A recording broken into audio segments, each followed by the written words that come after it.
us know what your experience was growing up as a colored girl child in Zimbabwe. I used to spend a lot of time in the swimming pool, so I go pitch black. So I used to get teased a lot that I'm so dark and be shamed for it.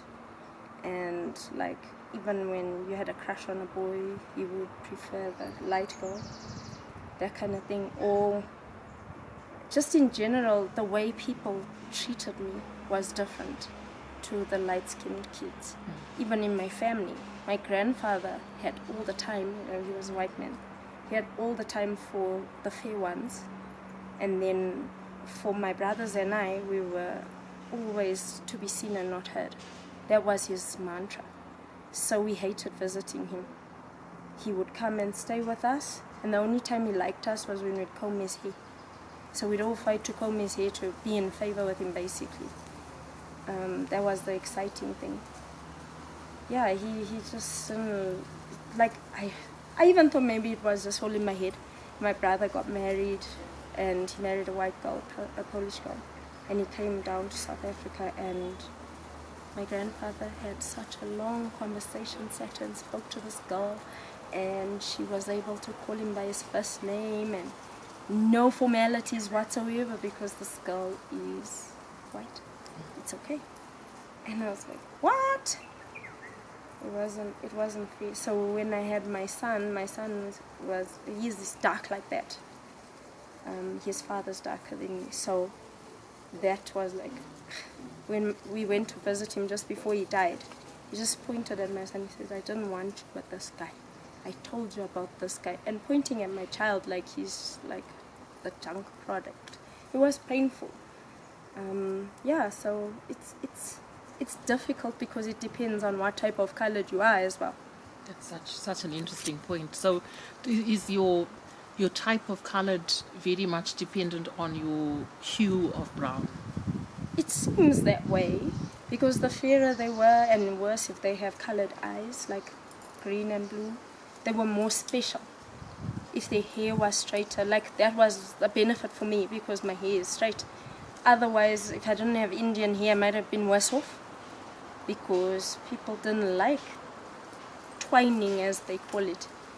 So yeah, there was a lot of things that there's factors involved. Like, I'm not saying that the fairer ones didn't go through their own issues, because I've had a friend that said to me that she felt left out because she was fair and her friends were dark, and she admired their dark skin and whatever. But we would internalize the I guess the shame, the trauma, whatever it was. So we never noticed anybody else's issues. We just thought it was just us.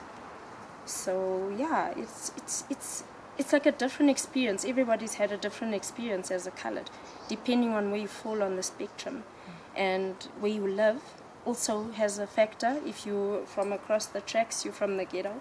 If you're from Eastleigh or whatever, you were the Lanis. So that also played a part, because some people wouldn't befriend us ghetto kids, or we'd be friends at school and not out there. It sometimes would change depending on the person, because some of them are social climbers, some were down to earth. So it just depended. Did you notice any change from childhood into adulthood with regards to the colorism, or is it still the same? I think the change came more when I started to accept myself as I am. So the more I've accepted myself, especially I think living in South Africa made it so much better for me, because I used to think, okay, I must be a bit special because I'm colored. And then you go to South and these black girls can dress. They are hot.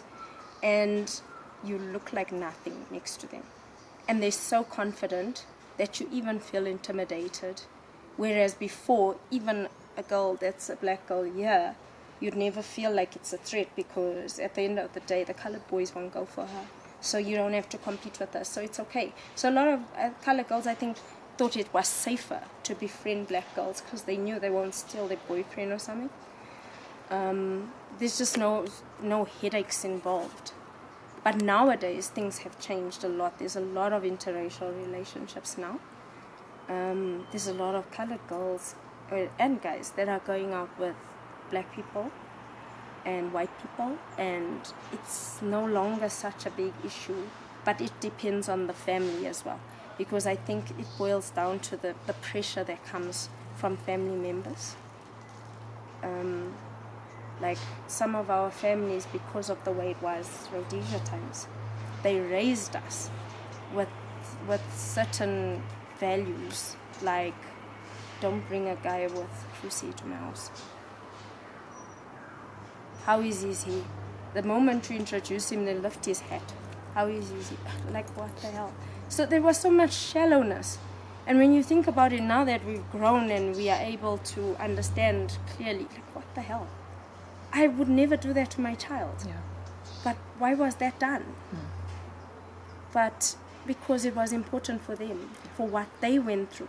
They were scared that their children will go through the same thing. So they made sure their child has those little important things so that they can get through in life. Because maybe jobs were easier for those ones that were valued on that level. I don't know. I never lived in that time, but it's just, I've contemplated it a lot, because a lot of them were traumatized as kids. Even my aunts, my mom, my grandfather took a gun and shot at his daughter. She ran and cut her feet with glass, ran to a neighbor's house to safety, because he was an alcoholic and abusive, and he could have killed her that day. He missed. So when you think about it, we expect them to be normal growing up, but so many of them went through that, and especially the ones whose parents, like my grandfather worked for the railways, he wasn't really traumatized by war. But what about the ones whose families went to war?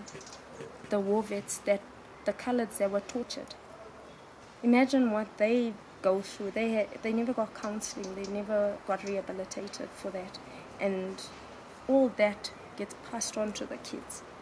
And everyone thinks it's normal because we've all grown up with that as our normal. Toxicity is normal in our society. And it's only now that we're becoming more aware with the new generation. I think even us, we still have our issues because we went through it a bit. But for our kids, we're trying so hard not to let it fall into that generation so that the change can come with them. But it's not every family that's like that. It just depends on which family it is. What does being colored mean to you? Being colored, what does it mean to me? Wow. It means that I have no culture. It means that I don't fit in. Amongst my own people, it means competition sometimes, depending on the circle you're in. Because a lot of us compete with each other instead of embracing each other. It means when I walk into a room full of colored girls, I feel uncomfortable. Because straight away they will go quiet and start looking at each other and have something to say under their breath. And instead of smiling and saying hi, so I'll only go into circles where I know I'm accepted, because there's discomfort in it. But sometimes it means that I'm proud to be colored as well, because there are some situations where we shine. Because like if they think of, I need, let's say, motor oil or something, the first person they ask is a colored person, because we always have the hookup. We can find anything. We're jacks of all trades. There's always someone in our community that can do what we're looking for. If I need a mechanic, there's a colored guy that can get under my car and sort it out. So it's also a comfort zone for me, because it's hard to go out of that zone when I know that everything I need is within this community. But at the same time, we don't all embrace ourselves or embrace each other, and that's where there's a bit of difficulty. So it's a confused kind of feeling to be colored, because you want to be proud to be colored, but at the same time there's areas where you can feel ashamed to be colored, because you'll go into a circle where they just associate you with the ruffians amongst the colored community. We all get painted with the same brush. So you go into a place and everyone's expecting you to be rowdy. And then you shock them because you're not. But it's sad that this is what I walk into. They've already decided before I even let them get to know me. They've decided that this is who I am, especially if they hear my accent. It's different maybe because a lot of us have like there's some people. I was in school with someone and she was in Queen Elizabeth, I think, and she used to talk like a normal coloured, and then she changed and came to our school at Eaglesville and she spoke like a white girl. Where did this accent come from? No one in the family speaks like that. But she totally put it on, and that is her accent now, full time. She decided that it's not good, I'm not accepted when I speak like this, so I don't need people to know what my background is. Let me be what I want to be, and that perspective is what's going to move me forward in life. And it's sad that we should have to do that. And it's happening a lot. There's people that argue that being coloured means you automatically get a leg up in Zimbabwe. You think that's still the case today? I don't think it's the case anymore. It was at one stage. I think still early in the transition, there was still a lot of white influence maybe, or maybe the mindset. The people still thought that colours were higher value. But because now a lot of black people have empowered themselves, they now look down on us. And it's as if what happened to them is now, they're basically taking it out on us. So we're the minority that are easy to punish. And on both sides. It's not just the black people, even the white people. Because like when I was in school, my coach in swimming used to always pick on me because it was okay. No one would advocate for me. But if she picked on a black girl, she knew she could get into trouble because it's become political. So in the end, I left that team because I couldn't handle it anymore. I didn't feel like I was part of the team. If I didn't talk like a white girl and behave like I'm white and be one of their pets. I think they call them sweet mates in the UK. If I wasn't one of those, then there was no favor. And it's sad that you have to be forced to be something you're not in order to be favored instead of just being who you are. And a lot of us have had to be forced to do that. So it's become like a self-hatred. So amongst us all, we're all trying to stand out and get favor by being something we're not, depending on where we go. So we just try and fit in like chameleons wherever we go. So there's no fixed place where we fit, even amongst ourselves, because we'll find that if we're in a given group, everyone's different. It's so diverse. We'll come together because we're family or we're school friends. But it's unlikely to find new friends amongst us. Unless maybe I introduce you to someone I already know, then they're okay because you know them and you're my friend. But to say like we can just go up on the street or just in a club and say hi to each other and become friends, doesn't happen. But I've made friends with white girls like that. I've gone in the club and we'll dance together and we'll have fun and we'll become friends that day. But it doesn't happen with colored girls. I get dirty looks. But it's not just, I don't know. Maybe things are changing now. I'm getting too old for the club, so I'm not really meeting people out there anymore. Yeah. But when I was there, my experience was like that. That's why in the end I only went to white clubs. I used to go to Origins and stuff. I was underage for it, but I used to go because I knew at a rave there's no issues, there's no fighting, because those days they were still rowdy, so there would be no fighting, there would be no inappropriate men just touching me as I walked by. There was nothing like that because everyone was just having fun on their own and they left you alone. I wanted to ask about the stigma. There's a general idea or I'm trying to find the right word. If you're a colored woman or a colored girl, you are automatically a hure. Does that still stand today? I think in this situation now, there's a lot of the young girls that are basically gold digging. So I don't know if it was from before, but now it's a big thing. Yeah. We hear about it a lot. So like rich black guys will date these colored girls and take care of them, and they'll give them a home, they'll make babies with them, whatever, but they'll be a side chick, and that's their place. And they find it more beneficial for their survival, because it's not even black men, Indian men as well. Indian men are old 50-year-olds with 18-year-old girls, making babies with these little girls. Or like, for example, there's this guy I met, and his father had a child. This girl is 21 and the child's 7. How old was she when they started hooking up? And then he came from the UK now, not from the UK, from South Africa. And he gets here and he finds this girl and this child in the house, and he's not aware that he's got a little brother with a girl that could be his girlfriend, because he's my age. He's 35. And he's like, what the hell? How do you now go and look your mother in the eye, knowing what you know, and you can't say anything? So they get put in those positions as well.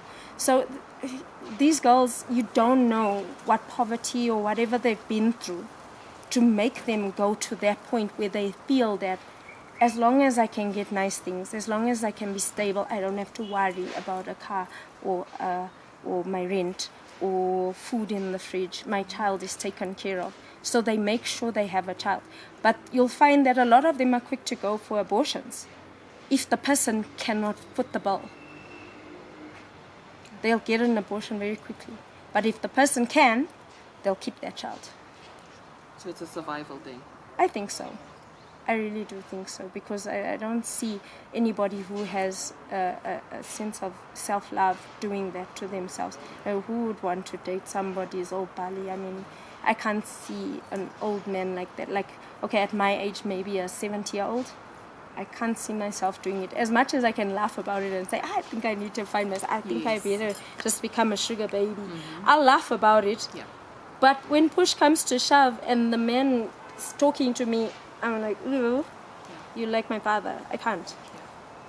What would you say to the little 7-year-old Sian, if you could have that conversation with her? What would you say to her? Oh, wow.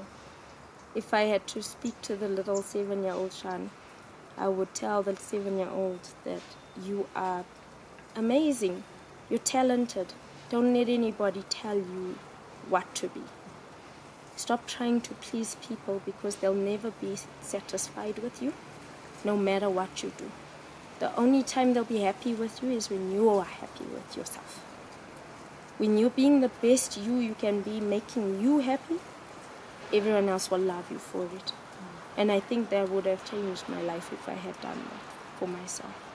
And what would you like to say to that 16-year-old colored girl in the middle, in the heart of Arcadia today? What would you say to her? That 16-year-old girl needs to learn self-care. She needs to learn to get to know herself before she goes into any kind of altercation with any kind of man or whatever. Because I feel like they have a need to prove themselves sexually in order to be validated in the community. And yet when they do that, they actually devalue themselves. Those same men will laugh at you and they'll say to you that you're junk, if they really had to tell you the truth that's on their mind. Because in their eyes, you're just a piece of meat that they can play with and use and throw aside when they're done. But if you empower yourself, if you love yourself, if you focus on your goals and the things you love to do, because not everyone has to be a lawyer. And I think that's also where we went wrong, is because we didn't realize that arts and crafts are also valuable. I loved art from small, but no one really encouraged me to take it on as a career. They encouraged me because with sciences and stuff, because I was still clever in school as well. So I went that route because it was expected, not because it was my passion. But I think if I had followed my passion and it had been okay to follow it, I probably would have been a big artist by now, because I really am drawn towards that. I love it and I don't feel tired doing it. But I also like business. I discovered that about myself. Maybe it's because of the situation. The environment also does mold you. So, as a 16-year-old, I thought, how am I going to get attention from boys? That was my main focus. Was not my future. And that's where the mistake is amongst us all. Because everybody was trying to think, who's going to marry me? That was the focus. It was like, I have to get the right guy to marry me. I need to get the popular boy to marry me, the loudest boy. Not even the most educated boy. We were just looking for the one that's going to get us on that level where everybody notices us. Why did we need to be heard? So what does that say? If you're not getting love at home, that means you need to give it to yourself.